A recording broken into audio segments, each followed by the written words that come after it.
that was crispy. I like it. That was nice. Welcome to another episode of Beer and Backfire. Indeed. Today we have our sponsor, Steve Killmon. And now a word from our sponsor. Prestidigitation. It's a good word. That's a good word. It's the first one that came to mind. Yeah, no, that makes sense. That's what you makes get. sense. Corey, what you drinking? Yeah, I am drinking Coastal Love Hazy IPA. This is by Wicked Weed. I think I had one of these. You had this last time. I think I had one of these last week as well. Nice. Pretty good. How do you find it? It's pretty good. I don't normally like the stuff Wicked Weed makes, but this hazy is pretty good. Good. Yeah, I'm a fan. Okay. Much better out of a glass. I will say. I'm having the opposite problem actually. I'm having Devil's Backbone Juicy Magic Juicy IPA, and I think it's less good out of a glass. Weirdly, Rather it's better straight out of the can. Yeah, I can't explain why. Is it adequately juicy as its name would imply? It is not overwhelmingly so, and it claims to be 7%, but there is absolutely no alcohol flavor to it, which is I'm fine with that. Yeah. I am No complaints. once again drinking lemongrass wheat ale by Outer Banks Brewing Station. It is my favorite thing that they make, and it's delicious. Nice. Have you ever had oh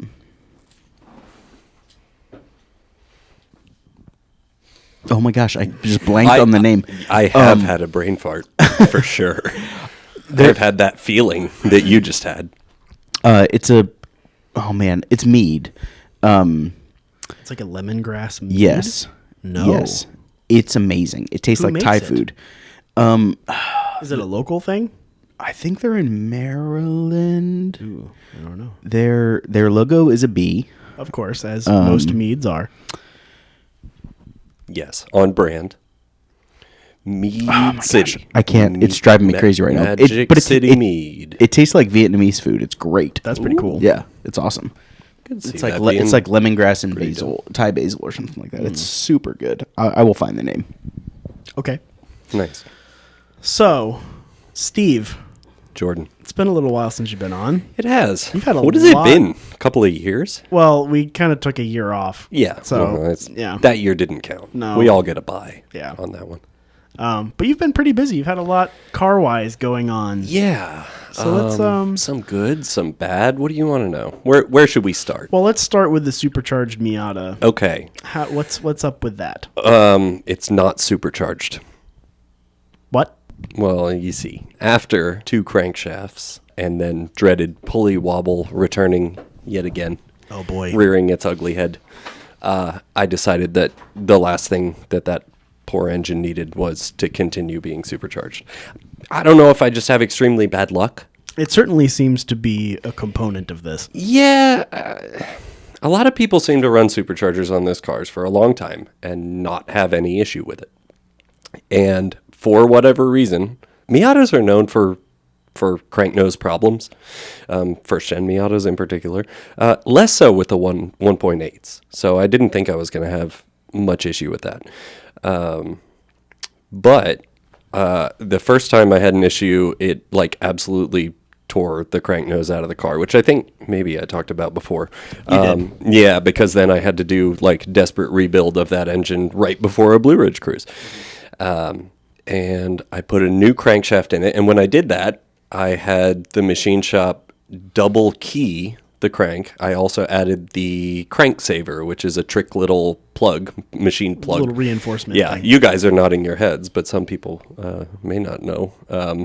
Because they're so known for this, it's a lovely little reinforcement plug that sits on the front. So the issue is the crank key is held in single shear. It sticks out past the end of the crank nose into the timing cog, or one of them, and the key overhangs, so it's in single shear, so they break off, because that's not a great way for things to be. So the crank saver goes on the front of that and continues that keyway all the way through, so that the key, and then it comes with an extended key as well, so that it's supported all the way out through the timing cog and the pulley boss and the stuff that's all attached to the crank nose, and then the pulleys are bolted to that. So I did all of that, and I had the machine shop cut a second keyway in not the timing cog because it was hardened, but I guess the pulley boss, which the accessory belt pulleys, harmonic balancer, all bolts to. And it ran pretty well with that, and I thought that was like, hey, it's bulletproof. I'm never going to have an issue with this again.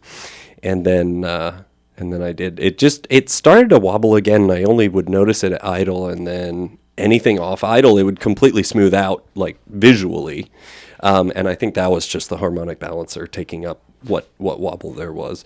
And once I finally determined that the problem was, yet again, the crank nose, which took taking stuff apart all the way down to just the pulley boss on the front, like took all the other, and then just pulled the EFI relay and cranked the engine and just watched it go around, and it was going womp, womp, womp, womp, womp, back and forth. At which point I knew that it was the crank nose again. Now, here's the thing. I don't think it's actually so far out that it's going to fail if it's not supercharged. But with that extra pulley and the extra belt tension yanking on the crank nose sideways, it's just not going to be good for that thing long term. So what I determined I was going to do, which is tied into some of my other current car happenings, was buy an ND, which you guys have talked about, of course, because I brought it over. I did want to clarify real quick, because you didn't make it clear. You said I brought the car over and we went for a ride, Corey. I put you in the driver's seat. Yeah. I wanted to be very clear. The whole purpose of coming over was so that you could drive that car. Yeah, that's fair. That's fair. Okay. Yeah, I wanted the fine folks at home. No, I appreciate the clarification. That Corey got to drive. We call those amendments. Yeah. Yeah, yes. We've said a lot of wrong things. Oh, yeah. I'm good at that too. So you invited the right guest on. So I just wanted to ask real quick, if I recall that the NA Miata engine was built with pistons and rods. It was kind of built to sustain boost, right? Yeah, I didn't do forged pistons at the time. So I did OE style replacement pistons, new rings, forged rods, ACL race bearings all the way through, and then ARP hardware head studs and it could take some boost because those motors can take some boost stock anyway. Yeah, honestly, they're usually fine under like 10 to 12 psi, depending on the tuning stock. I built it for overhead, so I was hoping to start at like 7 psi and then just move my way on up to 18 or whatever, the point at which the supercharger loses efficiency. Yeah, well, and that was part of why I went with the MP62, which is the bigger supercharger on that car, because it has the overhead to actually flow well, and not over rev up to, guys were running them at like 18 psi, which is like good grief, pretty pulleyed down and high RPMs, but that's nuts. But that's like close to 300 wheel, and really flat torque, I mean, how fun would that be? That'd be amazing. A lot. But apparently, I can't hold a crankshaft together to ever get there. So I had actually bought stuff. I'd bought another pulley to go up to maybe in the neighborhood of like 12. And I'm guessing where I was at was probably 200-ish wheel. And I probably would have gone for 220, 230, somewhere in that range. The car felt pretty well balanced as it was. So I was pretty happy with it, besides the reliability problems. So what I've done now is get ready to sell that car. I mean, I bought the ND with the purpose of replacing both the Honda Beat that Erica, my wife, bought, and we had some fun with for about 2 years, and it's just not designed for the highways. It's a fun toy or novelty, not so much as a functional vehicle. It makes people smile. It made me smile when I drove it, but yeah, it's, a car that is at 5,000 to 6,000 RPMs at like 60 miles an hour in top gear. It just, you don't feel good taking it for 2-hour drives at 65 miles an hour. So, we kind of ran our course. We had fun. We took it to Cars and Coffee. We took it, Erica brought it on a Blue Ridge cruise, which was fun. But it was time to kind of move on. And honestly, we sold it back to Japanese Classics for more than we bought it for, because that's where the car market is right now. So it was kind of a no-brainer to just kind of move that one along. So the idea is take the supercharger off the NA, which I've done, finish putting it back together as a naturally aspirated but running car with a lot of good parts on it, and then put it up for sale while the market is still pretty good. Honestly, it would probably be a really good turbo candidate because the engine is kind of built for boost. It just needs to not have extra force on the stress crankshaft. on the cranks now. Yeah. I think if somebody put an ATI super damper or something on there, like just made sure that the crank was kind of taken care of from being a little off balance, it would probably be fine for the next like 5 years, more. Depending on how it's driven. So that's kind of the goal there. Sell that car. Okay. And then move on to the car I now have, which the purpose of which is get on track. Yes. Which I have done. In the ND. Yes. Yeah. Okay. Correct. Okay. Yeah. That is why I got that car. I was tired of not having a reliable platform to actually make it to events that I wanted to get to. And so the goal with that one is leave the driveline stock and do the little bit of suspension stuff that makes it better and put good tires on it and put gas in it and hit the track. So I've done track cross at Dominion with the Porsche Club, which was a lot of fun. That was my very first track-related event with the car. When Porsche Club does it, do they put cones out on the track as well? They do, but they were pretty minimal about it. So what they did was ran turns 1 through 14, which 14 is the end of the S's. There's actually two different that's turn right. numbering systems for Dominion. It gets really confusing when you try to Google it. Okay. Well, they ran turn 1, which I think is probably turn 1 in any of them, the first one after the long straight. We started basically at the pit out, and then they put a cone slalom right before turn 1.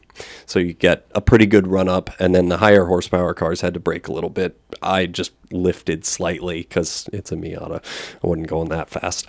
And then, head through a slight slalom and into turn 1, run all the way through, and then they put one more right after left hook, I think it's called, which is that infield real sharp left that's kind of banked a little.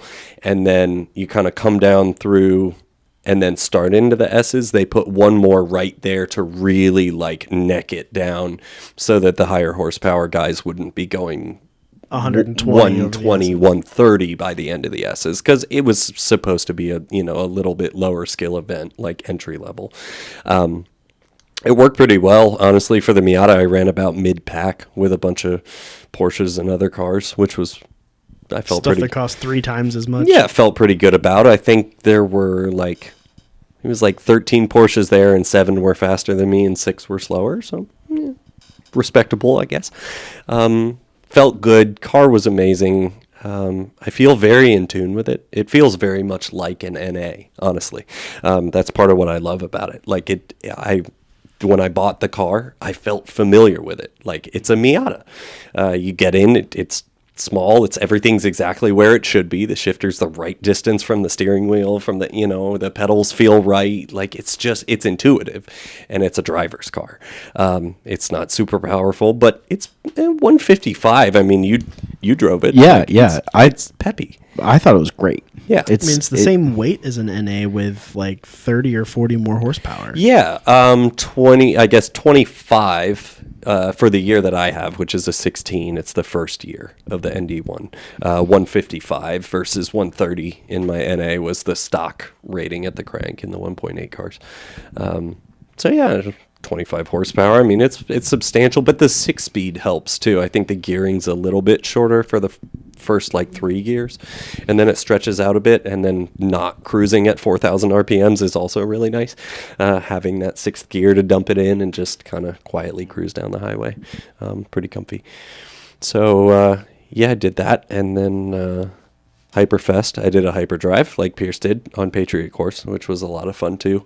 My instructor was a Corvette guy who's about 6'5", and the instructors pick you for hyperdrive. I mean, I guess for most NASA stuff, right? Like they kind of walk the grid, as far or as they I get know, assigned. I think you're assigned previously before you get there. You're assigned your instructor, as far as I know. Well, this weekend at Summit Point will be my first actual like sanctioned HPDE, so I haven't done that yet. But at hyperdrives, they always let the guys just kind of, it's a pool of instructors, and they kind of walk out there and look around at the cars that are there and walk up and say like, "Hey, can I ride with you?" And he came up to me, and I was, I'm looking up at him like, "Good luck." No broomstick test here. And he says, "Well, I'm a Corvette guy, but I've always been interested in these. You mind if I ride with you?" I said, "Yeah, if you can fit in it." And yeah, he said, "Yeah, I've been riding in Corvettes and Mustangs and higher horsepower stuff all day, so I'm really interested to see, what this thing does." And so we went out, we did our session. I got pretty comfortable with the car. Those brakes, those Porterfields that Jordan put me onto, has been running in the Toyotas for years. They are very good. The R4s, they get a little heat in them and they bite really well. And I, at least on a small track like that, I didn't get any fade. They had plenty of time to cool by the time you get back around to the I've never long, gotten hard fade in the braking zone. R4s. Yeah, they feel really, really good. And at the end of it, he just like checked all fives on the little like checklist. That feels good. Yeah, it does. Yeah. It does. I mean, and then his comments were, "Nice driving, thanks for the ride." It was just like fun time or something. So that was fun to give him a little bit different experience. And I said to him about 2 laps before the end, "What do you think of the car?" And he was like, "Oh, it's great." And I said, "You going to go buy one?" And he's like, "Nah, I can't fit in them." It's like, I know. That was a joke. It was a stupid joke. That is one nice thing about Corvettes is you can fit tall people in them pretty well. Yeah. And I think a lot of people kind of view those as like, if you got a little bit more money for a track car, like those C5, C6, like in that range, they're starting to become pretty affordable. C5 Z06 is under 20 grand now. That's nuts. That's nice, but that's nuts. But yeah, that's my quick recap of those 2 quick track events. And then I don't know if you just want me to keep rolling with what happened at the next one. Oh yeah. Well, so yeah. Go ahead and talk about what happened at the next. Yeah. So 1 week and a day after Hyperfest, IMSA was at VIR the next weekend, Saturday and Sunday. And then Monday, Indigenous Peoples Day, Euro Classics Porsche, which is a dealership here in town, always rents the track and does their track day on the same day every year.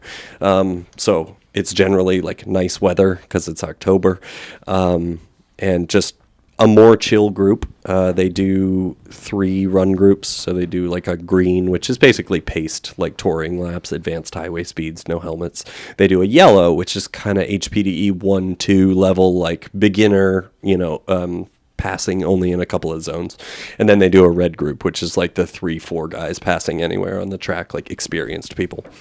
And they very kindly, although you're supposed to have like 5 track events under your belt, they very kindly put me in the yellow group, which was very thoughtful of them. Did you get an instructor in that group? No.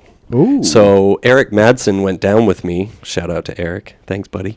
I blame him for all of this. Yes. Well, all of it. You know what? He deserves the blame, and I hate to say it, the credit.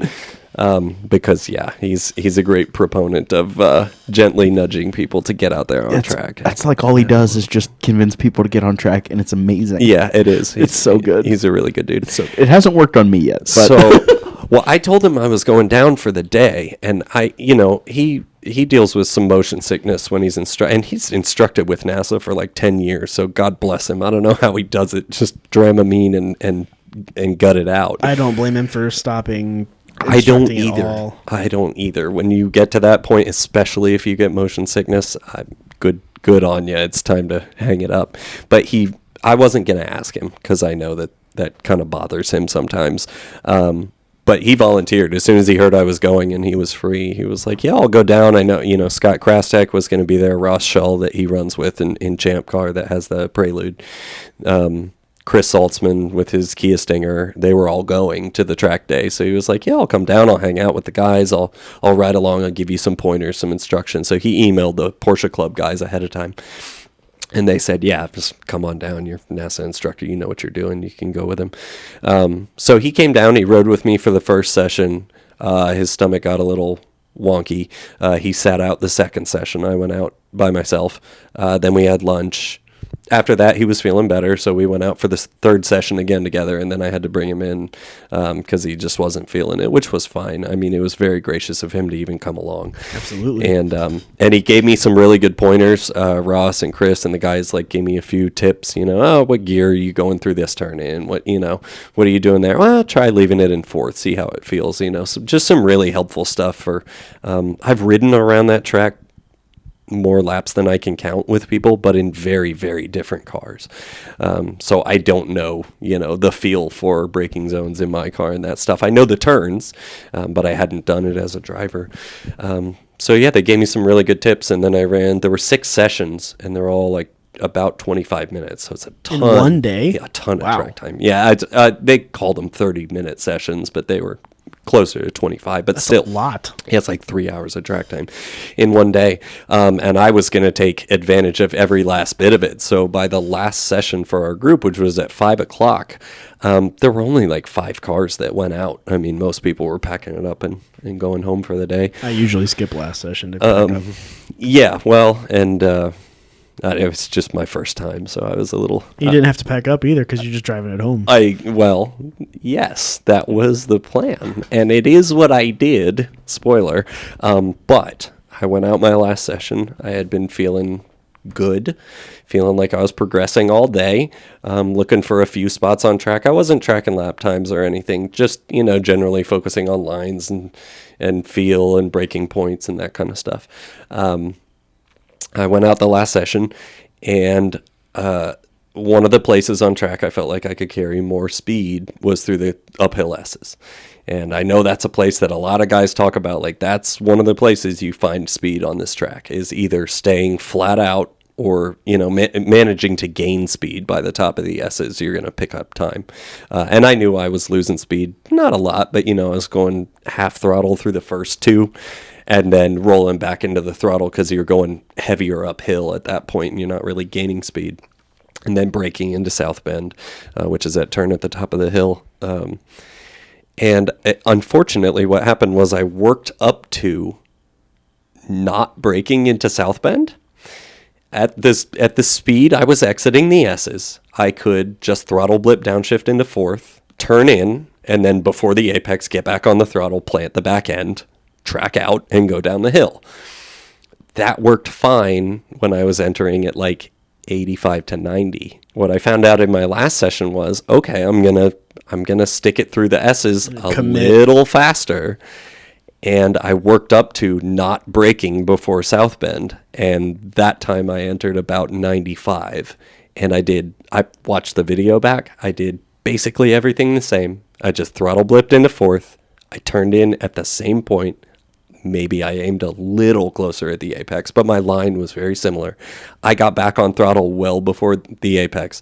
The back end just hopelessly went around. And you're cresting a hill there. So I had it at opposite lock by the time it crested the hill, at which point the back end was just unloaded and nothing was going to grab and it wasn't going to come around. Went off the left side of the track, 4 off, kind of at a 45-degree angle backwards, going down the hill. There was a moment. There was, take a bite out of the seat. It really wasn't that bad. But there was a moment as I crossed the track where I thought, did I just do the thing? Did I just come to my first track day and run all day and have lots of fun and plan on driving my car home and then stuff it in the tire wall in the last session and then have to figure out how to get home? There was a moment. As soon as I went off into the grass, my line down the hill straightened out and I could tell I was just going parallel to between the track and the wall, and I wasn't getting closer to either one, which was fine with me. Not going to hit the wall, not going to come back out on the track in front of somebody rounding a blind corner. At that point, it was like an autocross spin. Just put both feet in, ride it out till it stops. it stuffed a bunch of dirt between the tire and the lip of the wheel, like so hard that the sidewall was kind of tucked in at one spot. It knocked an eccentric bolt loose in the suspension alignment. So like I came back out on track. It was funny actually because my alignment before, when I was going down to the track, my steering wheel had been slightly off center to the right since I got the alignment done. We kind of rushed it, and at the end of it, like the car drove straight, but the steering wheel was off center to the right. And when I pulled back out on track, the steering wheel was off center to the left by like exactly the same amount. It's like, why couldn't it have just knocked it straight if it was going to do anything? But yeah, so I knew it slipped an eccentric. I looked under the car, they pull you into the pits. They look it over. They're like, you got some dirt stuffed in your tire there. You may want to check it out. But came back off. Eric was like, I think dozing off in a camp chair in the paddock. That like sounds right. He had no idea that I had gone off or anything. And I pulled up and he was like, what happened? And I had to tell him the whole story. I was like, I got a little overzealous there. But yeah, I mean, it was a good, it's a good way to learn, I guess, is to have one of those really safe 4-offs. Know that you're not going to hit anything. Know what you did wrong. Go back and watch the video and figure it out and know what you need to do the next time. Hey, if I exit the S's at 95, I need to bleed off a little speed before I turn into South Bend. That's just what it is. So I worked up to where I could carry the speed I had through that turn and it would stick. But then I was entering with more speed and it was just too much and it overpowered the tires. But yeah, good learning experience, and definitely found myself having to ease back into driving harder at the Blue Ridge Cruise, which was the following weekend. So like all these events were kind of right in a row. Hyperfest one weekend, then the track day, a week and a Monday after, and then the Blue Ridge Cruise with you guys. And I'm almost always volunteered to lead the quote unquote fast group, the spirited group at the front, which is fine because I know the route. But I was definitely feeling that like, the apprehension just went off the track. Like, now I know what it feels like when the car lets go, and it did not warn me very much. Like, when it lets go, and I do not want that anything near that happening on the street. Not that I ever drive, crazy on the street, but just having that in the back of my head definitely affected me. But I think that kind of helped ease me back into like, hey, I am comfortable with the car. I'd got it aligned in between in the week. It was knocked pretty far out. It was at like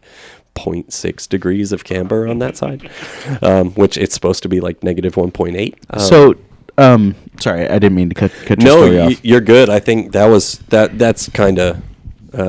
Blue Ridge Cruise was a good way to ease back in. And then this coming weekend, I am doing the 2-day fall finale HPDE at Summit Point on Summit Point, Maine, which should be really fun. I did look at the weather, and it's like 44% chance of rain on Saturday.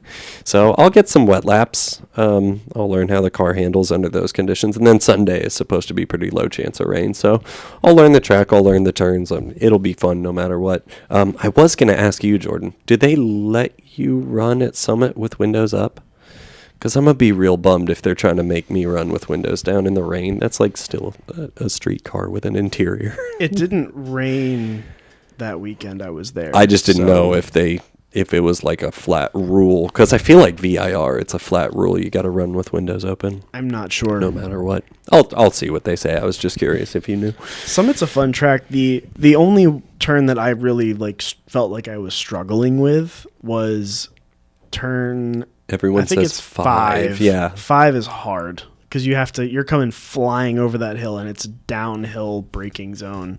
So I just constantly was locking my rear tires and it was misery trying to get I will say that's something I've learned to appreciate is ABS. Yeah.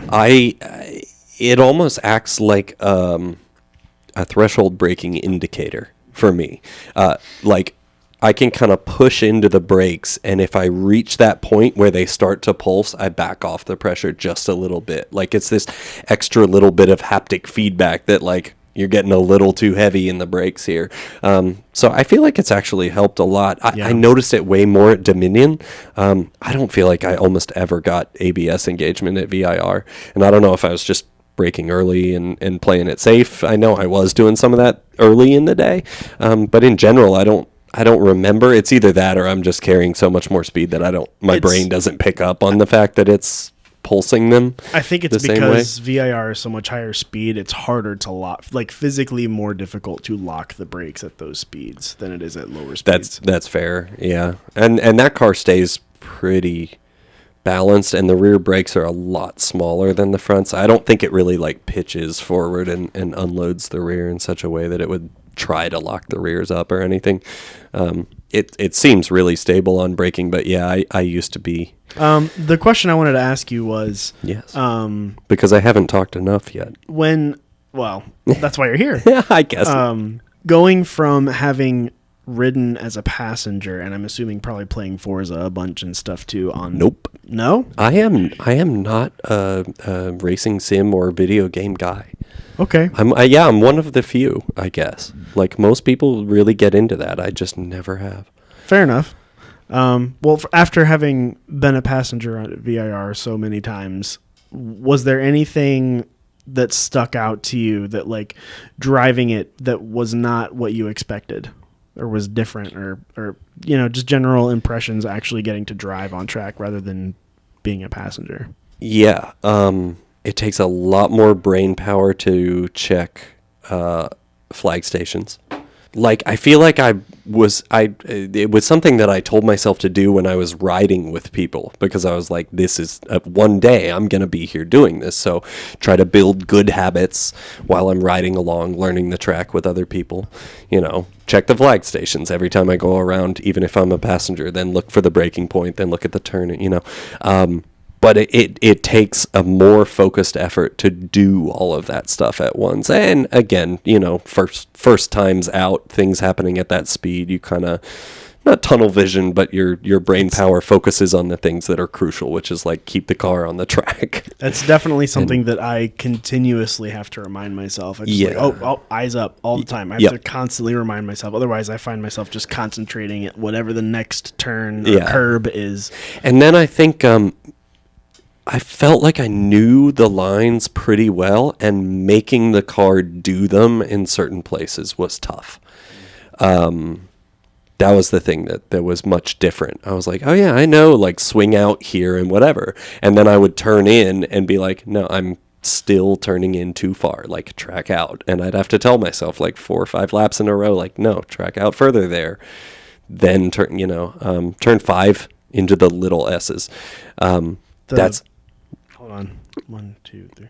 3 is NASCAR. Yep. 4 is the hard left. Yeah, left. And then the right after that. Whatever. And then the right after that, you enter and then track kind of way out. It's a twin apex, and that sets you up for those little S's before the bridge. And I just naturally like turned in, hit the apex, and then kind of like dove back in. And Eric kept saying like, stay out, and then just lift a little bit and turn in again a little sharper to that first S. And that's going to set you right for the way, and then just hard back on the throttle all the way through the bridge into the S's. And it took me like lap after lap to finally do it, but it is incredibly rewarding when you finally have that lap where you're like, nailed it. And then like do it the next lap and like, yes, 2 in a row, it's that feeling of like really building on that skill. And that, Eric said to me multiple times going into it, muscle memory is what we're trying to build. It's also what's going to work against you. You're going to go out there and do something for like 3 laps, and I'm going to tell you every time you're doing it wrong, and you're going to know that, and then you're going to do it the next lap anyway. And he's absolutely right. Because it's you quickly build even the wrong muscle memory for your line through a turn or your braking point or your turn-in point, and it takes a very focused effort to like change that. And then you do seem to quickly, once you get it right, you can pretty quickly build that muscle memory for doing the right thing. The one other thing that I would say I took away from it was It's a lot of turns. Yeah. 17 turns is a lot of turns to get right. Like, you ride along with some people and you're like, okay, I kind of know. I know the lines and whatever. And like putting together one good lap where you hard. feel, even my best lap that day, I went back and watched and was like, yeah, my turn into roller coaster was not right. And I had to slow it down more. And so yeah, it was really interesting. That's my one other amendment. If it makes you feel any better, Jordan, I looked at the video again. I think it may have been a 228. So it wasn't quite a twist the knife stab at 229. It's somewhere between a 228 and a 229. Well, I did just... What a dick. I also have 50 horsepower on you or something. And I think you probably weigh about the same. Pretty close. And a suspension design 30 years newer. Oh my God. Oh, you So noticed much my better. girlish figure? I mean... Thank you. Suspension and... double wishbones and- for the win. Yeah, the interesting thing about that car is that the rear is not double wishbone on those. Is it multi-link? It is. It's a fascinating, 5-link multi-link thing, which I did not know. I thought they just stayed true to their roots and went double wishbone all around on the ND, just like they'd done all the way back. No, it's double wishbone in the front, just like you expect, and then it's a weird 5-link in the rear, and I'm guessing it just equates to better camber gain through suspension travel or whatever engineering. That's things just that I science. don't understand. Yeah, things I don't know either. It's a good car though. Yeah. Corey, is it a good car? It's a really great car. I was flabbergasted actually at how good the brakes are and how good the steering is in that car. Electric steering has no business being that good. I know. agree. I know. I was like, agree. I know I mentioned it when we talked about it after I drove it, but God bless, it's so good. It was so shocking. It's very direct, and they got the weight correct. They got the amount of assistance that the electric power steering gives you at different speeds correct. It does not feel weirdly overpowering in parking lots. You can one finger it, but you still feel like you're driving a car and not a video game. But at speed, it really scales back how much it assists, and I find it gives you really good feedback, really good feel. It loads up nicely in turns and gives you a good sense of what the front end is doing. That is one of the things I think I'm most impressed about that car, because my daily driver, which is a 2017 Mazda 6, is the first car I'd owned that had electric power steering, and it took some getting used to in that. It's good in that. I think Mazda just across the board does well with their steering feedback, but it felt different. But the Miata is just, it's good. Breaking news. Miatas are good cars. Yeah. I know no one's ever heard that before. Shocked Pikachu. .gif. Yeah. Thanks everyone for listening to that episode with Steve. We'll be back next week to continue our conversation as Steve discusses more current and future car plans. We're pretty excited to share that with you. Beer and Backfire can be found on any of your favorite listening platforms, and you can follow us on Instagram at Beer and Backfire Podcast. You can also find me on Instagram at c.crehan, as always, for pictures of good food and ripped pants, and soon a puppy. Jordan as the Daily Downshift, and most importantly, Steve as I Am Understeer. Thanks everyone for listening. I hope everyone has a happy and safe Thanksgiving. We'll see you next week.